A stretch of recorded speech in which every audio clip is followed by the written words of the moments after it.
Tight hip flexors can be seen amongst athletes and individuals who frequently sit throughout the day. Here's a great trigger point technique for releasing tension on your hip flexor muscle. Start with a firm ball placed between your abdomen and the floor. The ball should be placed halfway between your belly button and hip bone. Roll a few centimeters up and down, making sure you breathe normally while rolling. Another way to roll the hip flexors is by lengthening the muscle while providing pressure.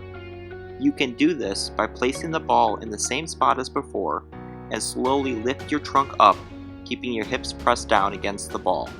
Slowly come back down to neutral position.